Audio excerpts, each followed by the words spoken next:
अभी आपने देखा मीरा भाईंदर शहर में, मीरा भाईंदर महानगर पालिका में अनीता पाटिल जो कि महिला व बाल कल्याण समिति की सभापति हैं, उनके भाइयों पर पॉक्सो लगा है। पुलिस ने एफआईआर दर्ज की है। कठोर कार्रवाई की लोग मांग कर रहे हैं। तमाम इस बात को लेकर आक्रोश भी है। क्या कहेंगे? आप अगर देखे होंगे मेरा रोमटे कैसे खड़ा हो रहा है।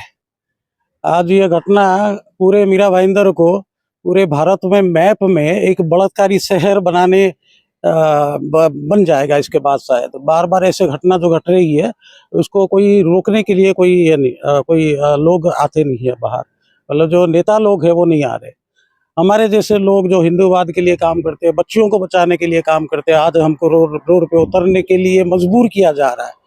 आप समझिए एक 5वीं कक्षा में जो पढ़ रही है एक छोटी सी बालिका, मतलब बच्ची को 2 भाई मिलकर बलात्कार करते हैं। मेरे पास गन होता ना, यहाँ उसको इधर ही गोली मार देता। मेरे पास बंदूक नहीं है, मैं इधर ही मार देता गोली। ऐसे लोगों को शहर में सुरक्षा दिया जाता है। उनको ऐसे काम करने उनको प्रोत्साहित किया जा रहा है। अनीता पाटिल जी जो है वो 5 बार नगर सेविका रह चुकी है। वो क्योंकि भाई है, अगर उनकी बच्ची होती तो बचाने आती वो नहीं बचाने आती। एक 5वीं कक्षा में जो पढ़ रही है 11 साल की बच्ची, आप बलात्कार कर रहे हो, वीडियो बना रहे हो, वीडियो बनाकर फिर भाई को, सगा भाई को आप दे रहे हो ताकि वो भी उसको बलात्कार कर सके। मगर मतलब आपका ह्यूमैनिटी कहाँ? हैवान हो आप, हैवान हो। आपको तो गोली सड़क में ऐसे लड़का के गोली मारना चाहिए, फांसी देना चाहिए आप लोगों को। और जो उसको सपोर्ट कर रहा है 78 नगर सेविका 39 नगर सेविका, किसी के मुंह से कोई चू कोई आहा नहीं निकलता है।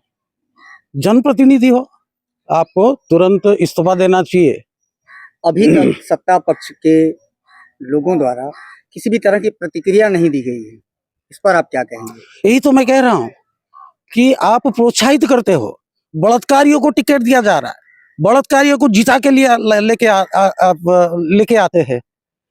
ये शहर को बलात्कारी शहर घोषित करना इनका शायद मंशा है आगे। मीरा भाईंदर वैसे ही आतंकवादियों को पनाह देने के लिए प्रसिद्ध है। अभी बलात्कारियों की भी पनाह देने प्रसिद्ध होगा मीरा भाईंदर में बलात्कारियों को प्रोत्साहन देना काम करते हैं। ये बलात्कारियों को टिकट देकर इधर जिता के लाते हैं। आप हर वार्ड में जाइए बलात्कार ही मिलेगा।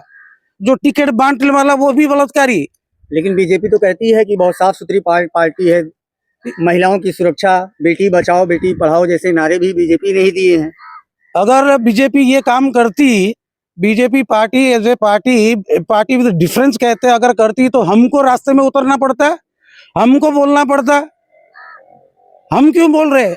हमको बच्चियों को बचाने के लिए हमको काम करना पड़ता है। आप आरएसएस से हैं, आरएसएस को भी बीजेपी का सबसे बड़ा सहयोगी माना जाता है। और राजनीति बीजेपी आरएसएस में मैं जाना नहीं चाहता हूं, मगर मैं इतना कहना चाहूंगा कि हिंदूवाद के लिए जो लड़ते हैं ये बच्ची क्या हिंदू नहीं है?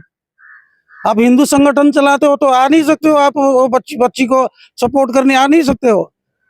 ऐसे दरिंदों को आप जो गंदे काम करते हैं उनको सजा दिलाने के लिए आप एक वर्ड नहीं बोल सकते हो। महिलाएं 39 महिला नगर सेविका है, किसी के मुंह से थोड़ा सा भी शब्द नहीं निकलता है। खाली किसी को फंसाने के लिए 25-50 महिला भेज देते हो पुलिस स्टेशन में, जाके उसके ऊपर ये केस वो केस बलात्कार का केस डालो। मैं देखा हूँ एक केस में यही अनीता पाटिल गई थी काश्मीरा पुलिस स्टेशन में किसी के ऊपर एफआईआर दायर कराने, क्योंकि कोई पुराना बलात्कार केस था। आप खुद ही सपोर्ट करते हो आपको भाइयों को, बलात्कार भाइयों को। अगर आप सही में महिला होती तो भाइयों को रोड में छोड़ देते कि इसको इसको हत्या करो, गोली मारो। अब एक महिला होकर महिला शोषण एक तो बात ही है, एक बहुत घटिया काम है। बच्ची है, बालिका पांचवी क्लास में कक्षा में पढ़ती है, 11 साल की, उसको ये पूछती है ताली 2 हाथ से नहीं बजता है। बच्ची ताली कैसे बजाएगी? बच्ची चॉकलेट का मोहताज होती है, 1 रुपया का चॉकलेट देते बच्ची खुश हो जाती है। उसमें ये पूछती है 2 हाथ में ताली नहीं बजता, मतलब ये क्या वो कंसेंट की? ऐसे महिलाओं को क्या पैसा उसको जांच रहे, उनके परिवार को 4-5 लाख रुपया कुछ जांच रहे कि पैसा लो तुम चुप रहे हो जाओ। और ये एक बार का नहीं है। बच्ची जब 11 साल की या 5वीं कक्षा में होगी अगर तो 11-12 साल की है, लगातार उसको बलात्कार करके आ रहे 2 भाई मिलकर। वो बार बार गुहार करती है माँ बाप को, माँ बाप जाके गुहार करती है यही अनीता पाटिल को। इस पूरे मामले पर पुलिस जो कार्रवाई करेगी, अगर कठोर कार्रवाई नहीं होती है तो आप की क्या मांग है? हम आंदोलन करेंगे, हम रास्ते में उतरेंगे जब तक अनीता पाटिल। देखिए 2 चीज है, एक आप क्राइम करना और क्राइम को सपोर्ट करना, ये 2 चीज क्राइम ही होता है। इन्होंने, इसके भाइयों ने क्राइम किया, वो तो जाएंगे जेल गए, उनको सजा मिलने वाला है, मगर जिसने सपोर्ट किया वो भी जेल में जाना चाहिए। ये मैं नहीं कहता हूँ, ये संविधान कहता है। मेरे पीछे सरदार वल्लभ भाई पटेल है, ये संविधान कहता है, इनको भी जेल जाना होगा। ये अगर जेल नहीं जाएगी, इसको बचाने की कोशिश किया जा रहा है, इसको अगर बचाने की कोशिश करेंगे तो हम रास्ते में उतरेंगे। खाली मैं नहीं उतरूंगा, पूरा मीरा भाईंदर उतरेगा। अपना नाम और परिचय बता दीजिए। मैं अन्नदा प्रसाद उद्गाता, एक संगठन, हिंदू संगठन है कृष्णार्जुन उसका नाम, उसका अध्यक्ष हूँ। और हिंदू धर्म के लिए, बच्चियों को बचाने के लिए हम लगातार काम करते आए हैं। अनीता पाटिल जो कि वो उसी डिपार्टमेंट में रहते हुए जो डिपार्टमेंट उनको दिया गया और वही खुद शोषण करवा रही हैं अपने परिवार के द्वारा। क्या ये जब वो बच्ची 5th क्लास में पढ़ रही थी तो ये आज 4-5 साल से हो रहे थे?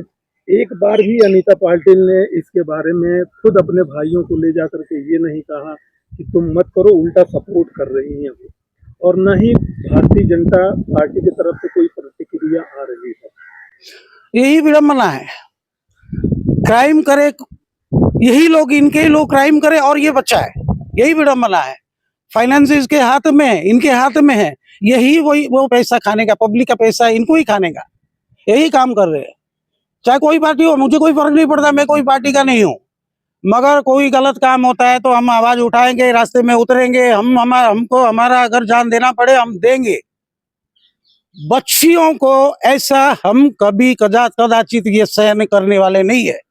फाइनली आप क्या मांग कर रहे हैं? हम ये मांग कर रहे हैं तो अनीता पाटिल जी जो है उनको अरेस्ट किया जाए और वो क्राइम को सपोर्ट करने जो भी दफा लगेगा बीएनएस के हिसाब से उनको अरेस्ट किया जाए, वो दफा लगा जाए, ताकि ये शहर में पता चले कि किसी को, आप अगर कोई नेता भी हो, कोई नगर सेवक हो, कोई मंत्री हो, मगर ऐसे काम करोगे तुमको भी जेल जाना पड़ेगा। यही हमारा मांग है।